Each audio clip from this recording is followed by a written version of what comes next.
Hola amigos, bienvenidos de nuevo a un nuevo vídeo de Alimenta tu Reto. Hola Pablo. Hola Álvaro, ¿qué tal? Nos han preguntado los oyentes o la gente que nos ve, ¿no?, en los vídeos por diferentes alimentos, por las diferencias del arroz integral, quinoa, cuscús y el mijo.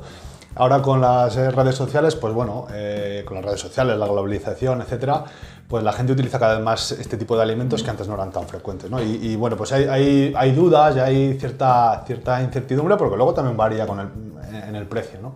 Sí. Bueno, lo primero que tenemos que hacer es diferenciar el tipo de alimento que es cada cosa.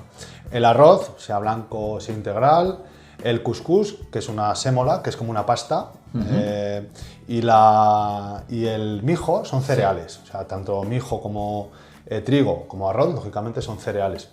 Y luego tenemos la quinoa, que es un alimento que se denomina o se llama pseudocereal, o sea, es un alimento que se aproxima nutricionalmente a un cereal, pero que en rigor es una semilla. O sea, sería más tipo pues, como una pipa o una cosa así. Es una semilla. Entonces, hay diferencias nutricionales, lógicamente, porque sí, son un poco diferentes. ¿Son muy grandes las diferencias? Con respecto a la quinoa hay alguna diferencia. Con respecto al resto no tanto. Sí que el mijo es más denso nutricionalmente. Por ejemplo, si hablamos de macronutrientes, sí, que ya hemos hablado en algún otro vídeo, si hablamos de macronutrientes, o sea, carbohidratos, proteínas y grasas, pues en carbohidratos son muy similares. El arroz blanco es el que más proporción de carbohidratos tiene, muy similar luego un poco menos el arroz integral y el cuscús y el mijo, y luego también la quinoa es muy similar. Hay variación, pero bueno, el que más destaca ahí es el arroz blanco. Luego tenemos las proteínas y ahí sí que la quinoa y el mijo, perdón, ahí destacan un poco más, tienen mayor cantidad. Porque en el caso de la quinoa, porque no es un cereal, al ser una semilla, pues bueno, tiene otro componente. Y luego el mijo, pues porque sí, porque tiene más cantidad, tiene más densidad de proteína. ¿Vale?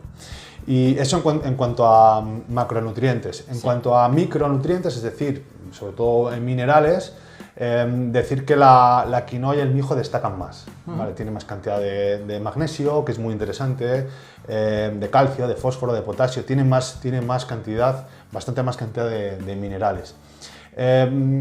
Luego tenemos que ver cuál es nuestro objetivo, es decir, claro. Me imagino que los 5 pueden ser recomendables, ¿no? Claro. Pero luego también hay que ver un poco el precio, claro, el objetivo. Claro, en nutrición deportiva tenemos que tener en cuenta varios factores. Por ejemplo, si estamos en un tiempo, en una época en el que estamos entrenando y no tenemos pues bueno, ninguna competición, pues bueno, podemos omitir, digamos, el tema de preocuparnos por la fibra. Podemos tomar la fibra y no pasa nada. Ahora, si estamos a expensas de una competición, pues entonces los productos como el arroz integral, etcétera, pues bueno, la quinoa, a lo mejor al tener más contenido en grasa, más fibra, bueno, pues a lo mejor no serían tan recomendables como un arroz blanco, que es más ligero en ese sentido. Luego, podemos tener en cuenta otros factores, como por ejemplo en deportistas vegetarianos o veganos, que ahí tenemos que tener en cuenta pues la proteína, tenemos que tener en cuenta los micronutrientes, que es más difícil, digamos, obtenerlos de la alimentación. Entonces, si utilizamos este tipo de alimentos, digamos, quinoa, mijo, o los introducimos en la dieta a la vez que las legumbres, pues bueno, puede ayudar a complementar y a llegar a esos requerimientos nutricionales. Es una cuestión de ver si lo que queremos únicamente es bueno, pues aumentar, imagina el ejemplo que poníamos en otros vídeos, cuando toca, por ejemplo, un entrenamiento de fuerza en el que aumentamos más los carbohidratos, sí, para aprovechar más el entrenamiento. Bueno, pues si se trata de meter más cantidad de hidratos, pues a lo mejor nos interesa más el arroz blanco, primero por economía y segundo porque es más sencillo, ¿no? Ya. Porque luego también el precio varía de un alimento a otro. El arroz blanco es más barato que el arroz integral es más barato que la quinoa. En fin, luego las diferencias nutricionales, pues como digo, hay que valorar en función del objetivo de cada uno. Bueno, pues ahí has mostrado los macronutrientes, micronutrientes que tienen estos alimentos.